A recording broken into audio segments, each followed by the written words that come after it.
Bismillah ar-Rahman ar-Rahim. Salam alaikum wa rahmatullahi wa barakatuh. Alors, Ramadan Mubarak à tout le monde, pour commencer. À tous ceux qui jeûnent, bon courage. Et puis ceux qui ne peuvent pas, qu'ils en tirent le meilleur au niveau de la spiritualité. Et puis, que Dieu me permette modestement d'apporter quelque chose à chacun d'entre vous, que chacun puisse repartir avec des questions, parce que je pense que la grande utilité des rencontres comme celle-ci, c'est de se poser des questions et pas forcément de repartir avec des réponses, parce que c'est en se posant des questions qu'on avance, et quand on pense avoir trouvé des réponses, en général, il y a une nouvelle question qui arrive, et c'est ça qui nous maintient en mouvement, et il n'y a que ça qui nous permet aussi de nous améliorer. Voilà. L'intervention d'aujourd'hui, l'éthique dans le couple, je me suis dit, mais finalement, l'éthique dans le couple, c'est un sujet qui est complètement transversal et qui va traverser toute la vie de couple, finalement. Alors, première chose que j'avais envie de partager avec vous, c'était une réflexion par rapport à l'éthique en tant que telle. Alors, selon moi et selon ma conception, alors je suis psychothérapeute, on a un code de déontologie, je suis aussi éducatrice spécialisée où on a aussi des formations et où on nous apprend ce qu'est l'éthique, on a un tas de réflexions là-dessus. Donc ma vision, elle sera vraiment imprégnée de tout cela. Et la définition que je préfère, en tout cas que je trouve qui a le plus de sens par rapport à ce qu'est le mot éthique, c'est que l'éthique, ça commence là où les règles s'arrêtent en réalité. Donc dans toutes les communautés, on a une série de règles qui régissent la vie, et ces règles, elles ont des limites. C'est qu'à des moments, on a beau se dire, ben, la règle elle nous autorise à faire ça, il y a parfois des choses autorisées qu'on juge immorales. Et l'éthique, quelque part, elle commence un petit peu là. C'est-à-dire que, au-delà de se dire j'ai le droit de faire telle chose ou telle chose ou telle chose, eh bien, il y a des moments, j'ai beau me dire que j'ai le droit de le faire, je vais m'empêcher de le faire parce que quelque part, je vais me dire non, mais ça va pas, quoi. Même si je peux, je ne le ferai pas. Et cette notion d'éthique, elle est fortement en lien avec les valeurs. Et les valeurs, c'est quelque chose qui traverse les religions, qui traverse les philosophies et qui imprègne finalement les valeurs de base. Vous allez les retrouver à peu près partout. C'est un travail que je fais souvent avec mes élèves, de leur dire, mais finalement, ils sont en principe musulmans, mes élèves, parce que je donne un cours de citoyenneté à la lumière de l'islam, si on peut le décrire comme ça, ce cours. Et souvent, je leur dis, mais vous savez, il y a plein de choses qui sont des règles de base, des valeurs de base qui sont dans l'islam et qu'on va retrouver dans la plupart des codes civils des pays. Et la première chose, c'est le respect de la vie. Il n'y a aucun pays au monde qui autorise d'assassiner les gens gratos comme ça. Enfin, je pense que maintenant, ça n'existe à peu près plus.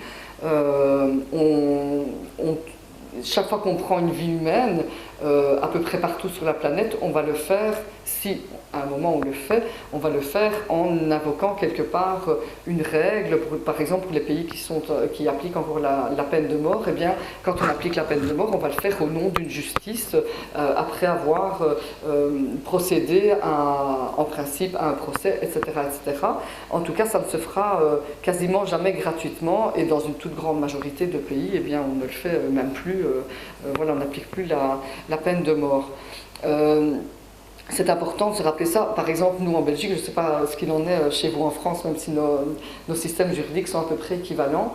En Belgique, les articles de notre code civil qui concernent le mariage sont à peu près aussi contraignants que ceux de l'islam. C'est-à-dire qu'il est dit que les époux se doivent mutuellement fidélité, assistance et secours.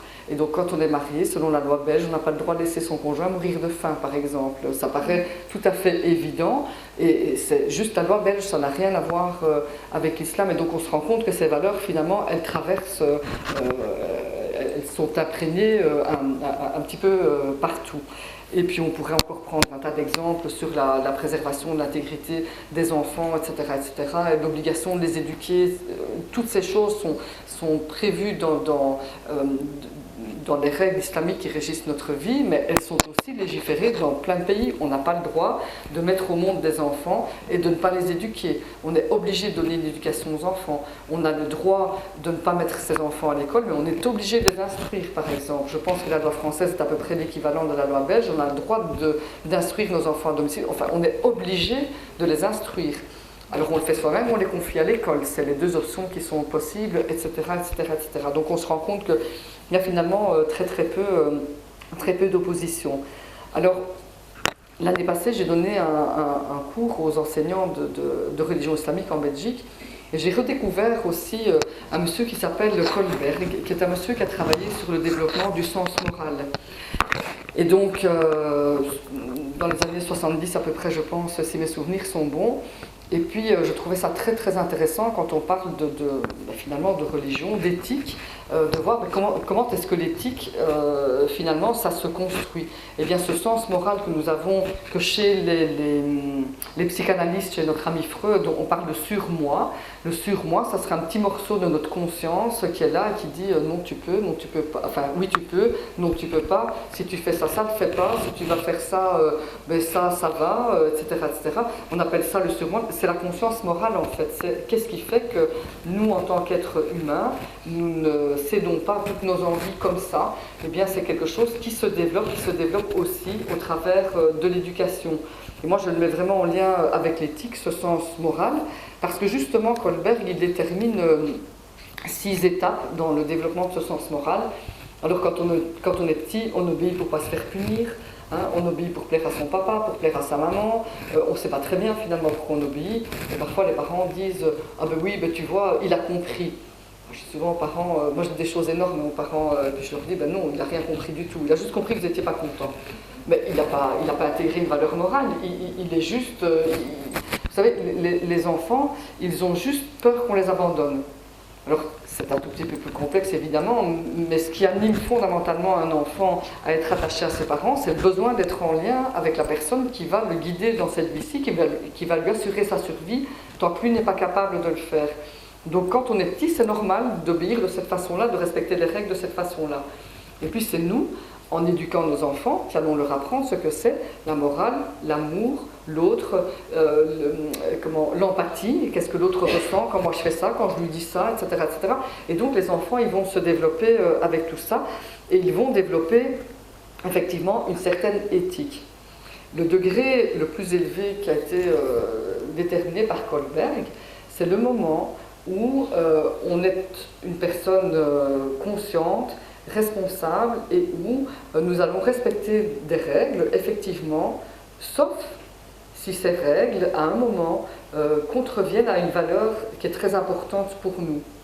Et donc, quand on a atteint le plus haut stade du développement moral, nous allons être capables de faire la part des choses entre une loi et les valeurs qui nous animent, et de se dire, à un moment, je peux décider en mon âme et conscience que je ne respecterai pas cette loi parce que je la trouve injuste.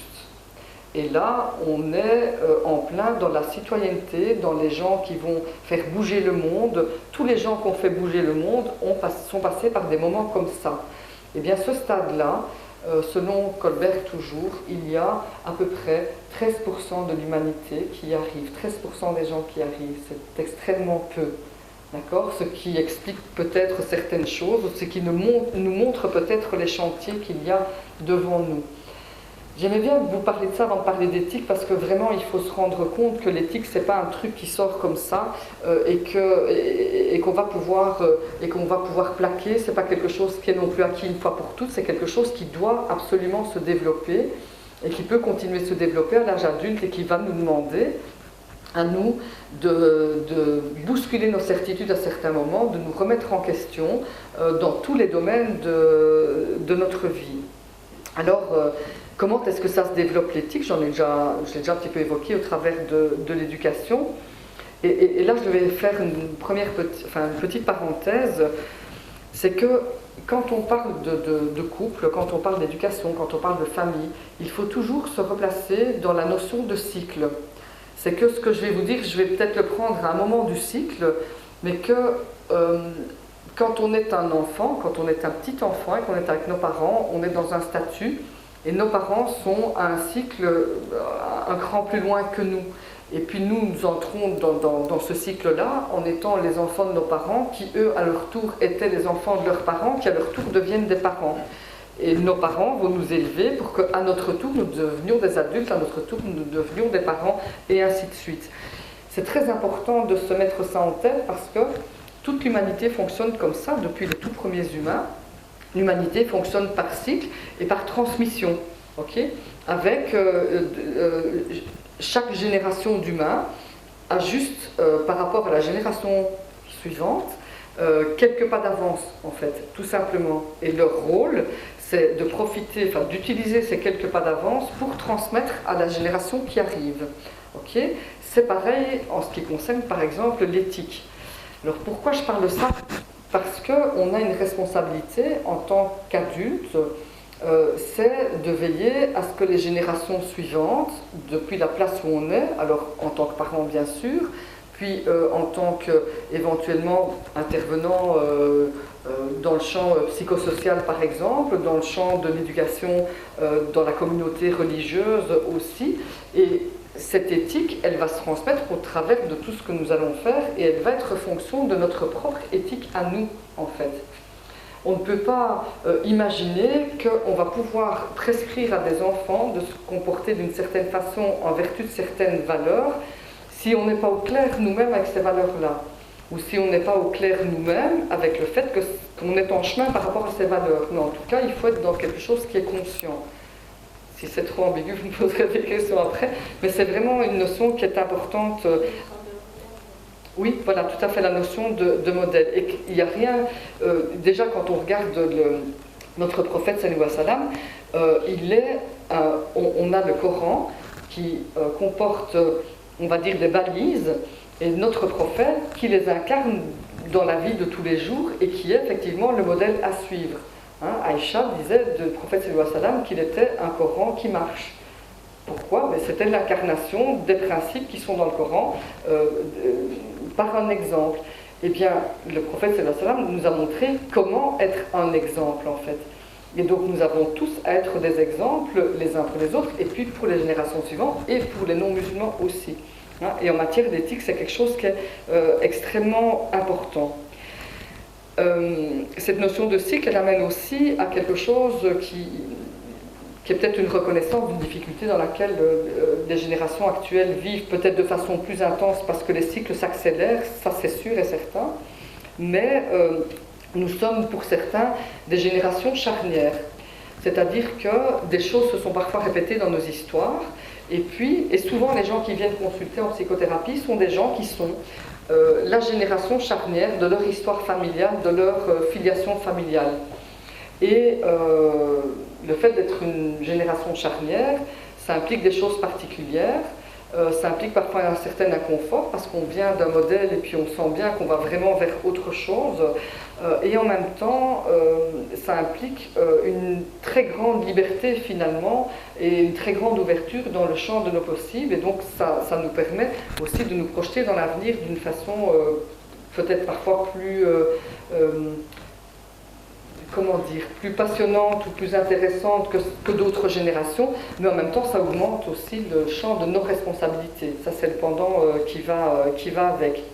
Et c'est vrai que quand à un moment on se dit, tiens, aujourd'hui, cette façon de faire qui s'est répétée pendant plusieurs générations, il me semble qu'elle n'est pas adéquate et qu'elle n'est pas juste et qu'elle implique quelque chose.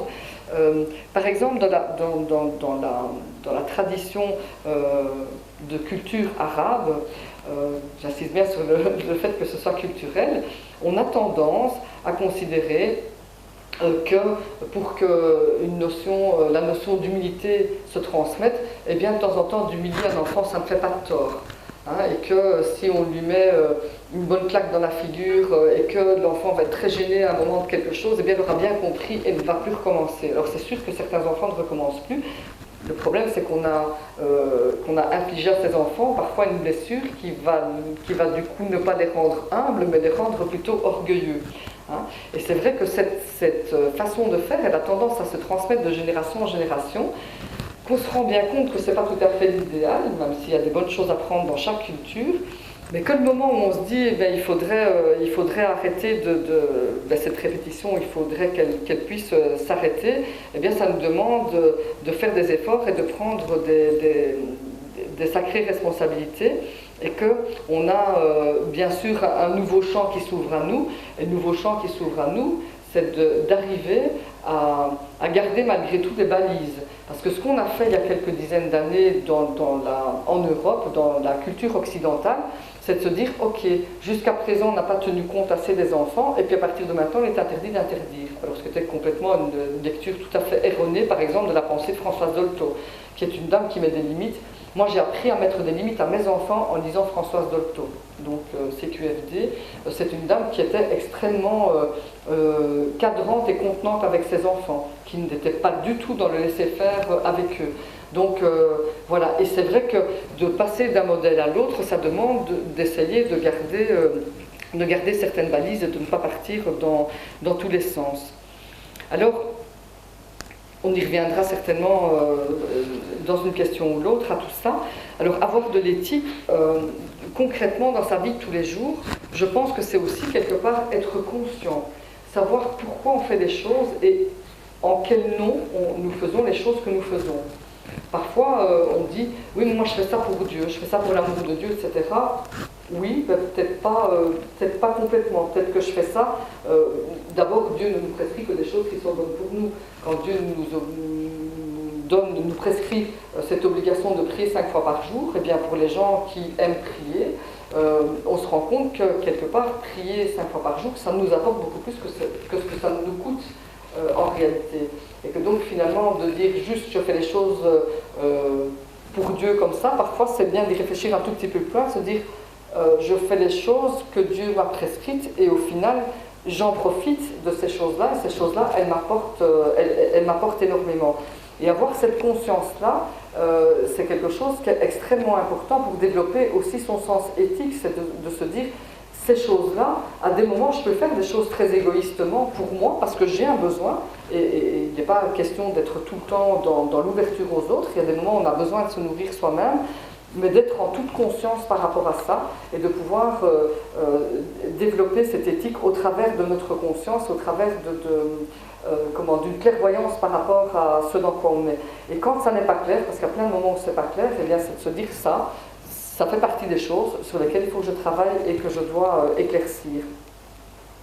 Alors pour en arriver à notre vie de couple, après cette grande introduction sur quelques réflexions au niveau de l'éthique, je voudrais rappeler 2-3 petites choses par rapport au mariage. D'abord, le mariage, un couple, c'est quoi? On en fait toujours des choses qui peuvent paraître très mystérieuses. Et en fait, le mariage, dans la plupart des sociétés, ce n'est ni plus ni moins qu'un contrat social. Ce contrat social, c'est quoi? C'est une déclaration publique devant les pairs, P-A-I-R-S, que tel homme et telle femme, à partir de maintenant, ils forment un couple. Et que dans ce contrat qu'ils passent, il y a des obligations mutuelles et c'est tout.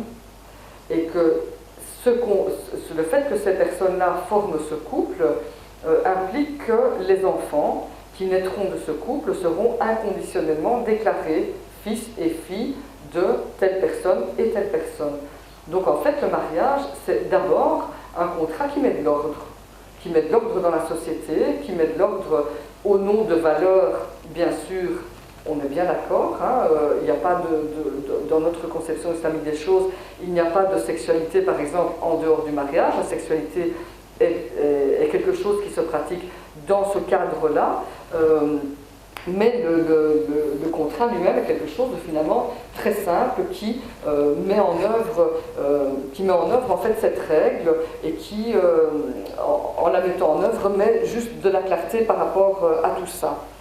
Alors c'est sûr que ce n'est pas que ça le mariage, hein, je vous le concède, mais c'est important de revenir à cette simplicité-là. En islam, le couple, et même dans les autres conceptions, c'est le fondement de la famille. S'il n'y a pas de couple, alors une famille c'est quoi? C'est un couple avec des enfants. Mais c'est une famille, c'est d'abord un couple. Le couple, c'est le centre de la famille, pas les enfants. Je le rappelle très souvent, je l'ai encore rappelé il y a 2 semaines, c'est une notion aussi très importante de laquelle il faudrait prendre conscience. Donc en islam, le couple, c'est le fondement de la famille. Et puis il y a cette notion, c'est qu'en ayant des enfants, en les éduquant de façon pieuse, en leur donnant toutes les chances de devenir des croyants éclairés, eh bien, nous contribuerons à l'expansion de l'islam dans le monde, ce qui est aussi une des finalités supérieures de l'islam, c'est la préservation de la religion. Et la religion, comment est-ce qu'on la préserve? En la transmettant aux enfants. Alors, le mariage a aussi pour fonction sociale, selon la conception islamique du mariage, de garantir la prise en charge des enfants et des femmes dans la conception islamique du mariage, même si aujourd'hui ça a pris beaucoup de... Ça a été très fortement nuancé par le contexte économique actuel. Ça devient très très compliqué d'avoir des couples qui fonctionnent sur ces modèles-là, parce que les réalités économiques sont là. Mais malgré tout, au niveau de la responsabilité, ça reste quand même l'homme qui a cette responsabilité de prendre en charge la femme et les enfants. Et le mariage est le contrat social qui va garantir aussi cette prise en charge-là.